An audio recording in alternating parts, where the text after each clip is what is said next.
Looks like rain again today. Dark clouds gather and fill the sky. Anak-anak belajar berperilaku dipengaruhi oleh orang tua dan orang terdekatnya. Terlepas dari hal baik dan buruk, anak-anak akan mengamati perilaku orang tua dan lingkungan terdekat yang kemudian bisa saja perilaku ini menjadi contoh atau ditirunya.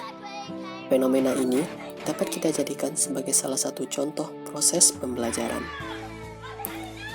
Menampilkan perilaku dari pembelajaran yang diamati sebelumnya ini dalam kacamata psikologi disebut dengan observational learning.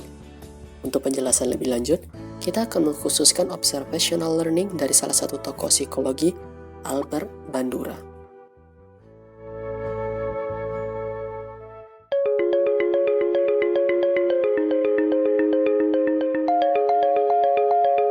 Bandura lahir pada 4 Desember tahun 1925 di sebuah kota kecil di Kanada. Beliau belajar di University of British Columbia dan University of Iowa.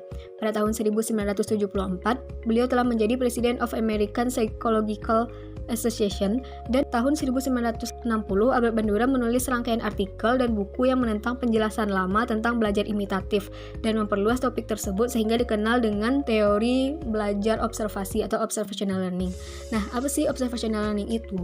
Observational learning itu merupakan sebuah pembelajaran dengan meniru suatu model. Bisa dikatakan bahwa observational ini adalah belajar dari pengalaman orang lain. Menurut Bandura, observational learning tidak hanya sekedar meniru apa yang dilakukan oleh orang lain, tetapi di sana melibatkan sebuah proses kognitif. Observational learning adalah proses kognitif yang melibatkan sejumlah atribut seperti bahasa, moralitas, pemikiran, dan pengaturan diri dari seseorang.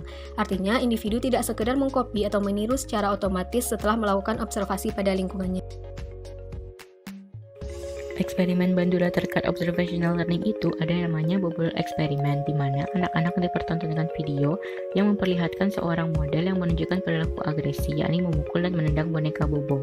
Sedikit informasi, yang dimaksud dengan model dalam teori Bandura adalah segala sesuatu yang bisa menyampaikan pesan, apakah itu manusia, film, tayangan televisi, gambar, maupun instruksi.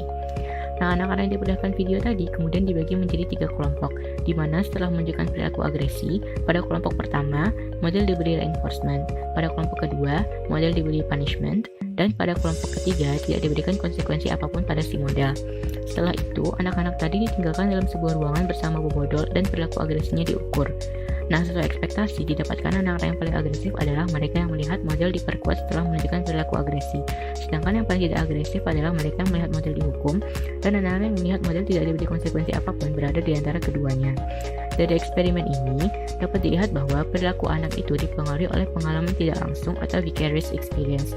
Bisa jadi itu vicarious reinforcement seperti pada grup pertama, maupun vicarious punishment seperti pada grup kedua.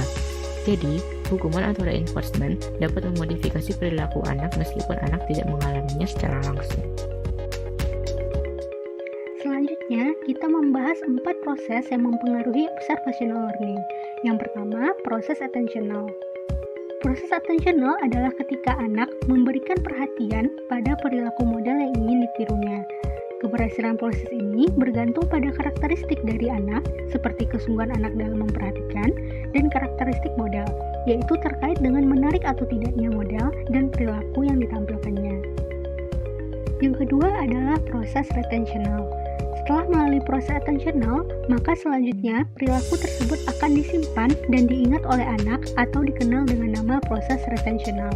Terdapat 2 bentuk penyimpanan yang dilakukan, yaitu secara imajinal atau berupa gambaran dan secara verbal.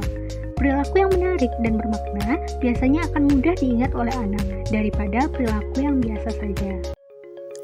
Variabel yang menentukan observational learning selanjutnya adalah behavioral production process, yang maksudnya proses pembentukan tingkah laku menentukan sejauh mana individu telah mampu mengaplikasikan apa yang ia pelajari ke dalam bentuk tingkah laku. Bisa saja individu memahami sesuatu secara kognitif, namun ia tidak dapat mengaplikasikannya ke dalam bentuk tingkah laku. Nah, yang selanjutnya adalah motivational process. Maksudnya, proses motivasional bisa saja menjadi alasan individu untuk mengaplikasikan apa yang telah ia pelajari. Namun menurut Bandura, reinforcement dan pengalaman langsung tidak begitu penting dalam proses belajar, karena observer dapat belajar dengan melihat apa yang dilakukan oleh model, kemudian menyimpan informasi tersebut secara simbolis dan menerapkannya jika dibutuhkan.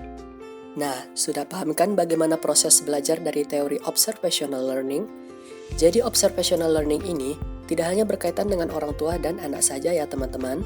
Semua orang bisa terlibat dalam observational learning jika ada model yang akan diamati. Perhatian dan proses kognitif dari pengamat juga berperan penting. Jadi sebaiknya kita selalu menjaga segala perilaku dan tindakan kita kapanpun dan dimanapun kita berada. Karena kita tidak pernah tahu, di luar sana ada yang mengamati dan menjadikan kita modal untuk perilakunya sehari-hari.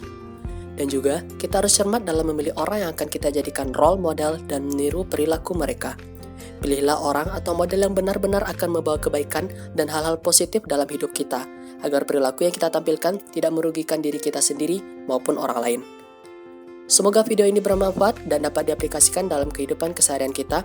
Terima kasih banyak. Kami undur diri. Sampai jumpa.